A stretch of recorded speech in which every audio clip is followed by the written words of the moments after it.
Manchester United give injury updates on Marcus Rashford and Scott McTominay ahead of Bournemouth.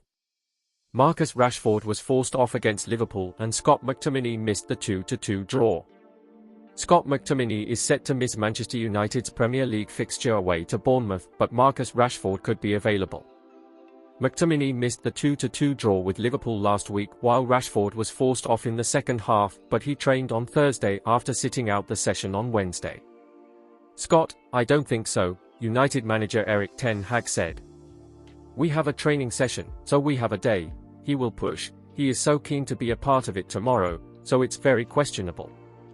And then Rashford, Rashy trained yesterday, so how he recovered from it today, we have another training today and then we will make a decision on it.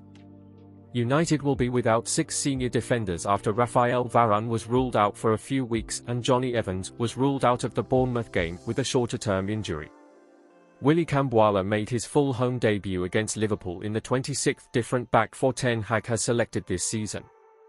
Harry Maguire, Cambuala's partner at centre-half, was close to leaving United in the summer when West Ham United had a £30 million offer accepted, but he has enjoyed a decent campaign and started 21 games. You have to see it in that perspective, Ten Hag said of West Ham's interest in Maguire. We were always happy with Harry Maguire, but he wants to play. He's a great leader, he's a very good defender, very comfortable on the ball. When I count all of those abilities, just now when we are on our defending line, we have our problems, he is even more important to lead that line, to make us play from the back. So we are very pleased he is there and we need him to get our results and achieve our targets. It's very difficult to keep changing back four. So everyone who has a little bit of knowledge about football, they know it will affect your results and performances. The back four is always the foundation to get results. We didn't have that.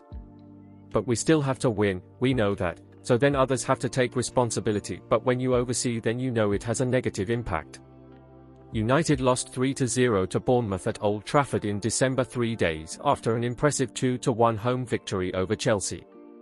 Ten Hag admitted United were not mentally ready for the Bournemouth match. It was after a very good performance against Chelsea in the week, Ten Hag noted. We were mentally not ready for that game. They battled us and we lost the battles. Tomorrow will not be different, that is the way they want to play. They want to fight with you. So you go into that fight, have the conviction, the belief, and you need to support each other to win battles, to outplay them, outrun them, and defending to match the runs. What has happened to Tyrell Malacia? The curious case of the missing Man United defender. The left-back has not played a game for Manchester United for almost a full year and now might not kick a ball all season. Manchester United signings under Erik Ten Hag have not had the long-lasting impact many fans had hoped for, especially so in the case of Tyrell Malacia. The left-back was the manager's first signing as United boss, arriving from Feyenoord for £13 million. He briefly usurped Luke Shaw in the pecking order but is now comfortably viewed as the backup in that position, that is, when he is available. Malacia has not kicked a ball all season, and it is approaching 11 months since he last trotted out in United colours. The Dutchman, who played 39 times last term, underwent a major knee operation in the summer and missed the whole of pre-season as a result. While the likes of Amad Diallo and Kobbie Mainoo have made returns from serious setbacks, Malacia is yet to reappear. The 24-year-old was captured in the 2023-24 squad photo but has not been snapped by club cameras since. The defender had spent some time in the Netherlands during his recovery and was spotted undergoing light individual work a week before Halloween, when sources hinted at an ambitious November return. That was frightfully optimistic, it appears. Malacia suffered a setback in his rehabilitation and a comeback in the new year was targeted. He was back at Carrington in December to work towards that goal, but it seems his recovery journey has hit another snag. That has become the theme of United's season when it comes to injuries. Luke Shaw is yet to return from his second setback of the season, Lisandro Martinez has suffered his third issue of the campaign and Mason Mount has missed 26 games in his maiden year thanks to 2 problems. Malacia's situation is the oddest of them all. You can accept in a position that a player is not available, but when 2 players are not available over the course of the season that is very frustrating, Ten Hag said in March. I think it's going to be difficult for him, Malacia, this season to be available. He will fight, he's back on the pitch, but not in the team, and the process had some setbacks for him and he's still going forwards really slowly, and the season is coming to an end. In December, I had the talks internally with the medical and performance staff. They assured me Shaw and Malaysia, will both be fit in January, and so you will have 2 left full-backs. Ten Hag's umbrage is partly fueled by the fact that he had allowed Tottenham loanee Sergio Reguilón, now at Brentford, to return to his parent club in January amid the promise that Malaysia would be back in shortly into 2024. Now, with Shaw out, he is being forced to play unorthodox options there, namely Diogo Dalot, Aaron Wan-Bissaka, and currently injured Victor Lindelof. It's been a busy and not particularly fruitful period for new medical lead Gary O'Driscoll, who arrived from Arsenal in September. He has been unable to halt the revolving door into the physio room, and questions are now being asked of whether Ten Hag is working his players too hard, with some squad members pensive about his intense demands. Malaysia, though, cannot have this excuse, albeit his knee injury has clearly had a long-lasting impact. The lack of clarity from club communicators has allowed speculation to arise on social media about his progress.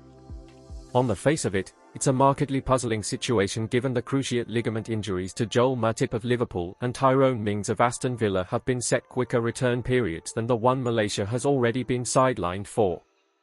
The thought is that Malaysia had been carrying his knee problem for a while but had put off surgery in a bid to impress his new club.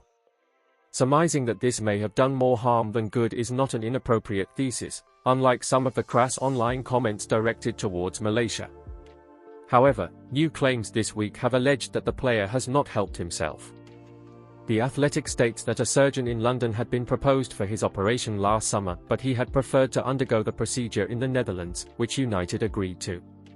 But the flight over and subsequent operation was conducted without the club giving the final green light, and upon his return to Carrington months later it was found that small fragments remained around his meniscus.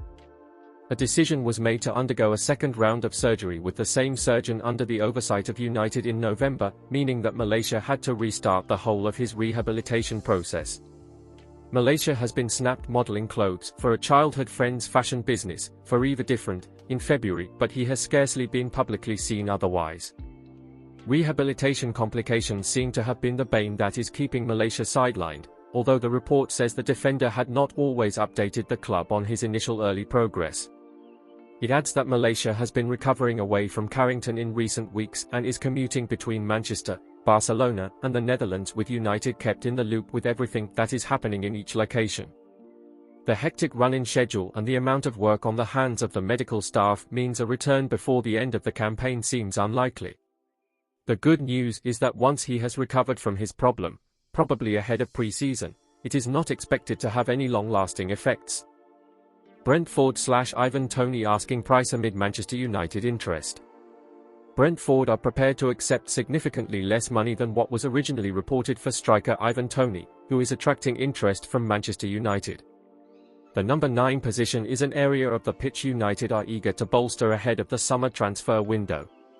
Despite showing promising signs of the player he can develop to become with time, it remains abundantly clear that young Rasmus Højlund still needs help in shouldering the responsibilities of leading the line for United. The Red Devils also require quality depth in the attacking department, and this is where Toney comes in. The England international has scored an impressive 4 goals and registered 1 assist in 13 Premier League games since returning from an 8-month betting ban for breaching the Football Association's gambling laws. A previous report covered by the People's Person noted that the Bees want a fee in the region of £50 million to £60 million to part with the 28-year-old's services. It was alternatively suggested that there could be a scenario in which Thomas Frank's side could demand the £80 million price tag they set for their talisman in January. However, reliable Sky Germany reporter Florian Plettenberg has issued a fresh update and indicated that it's likely that Toney could cost interested parties way less than the figures initially quoted. According to Plettenberg, a sum around the £30 to £40 million mark could get a deal for the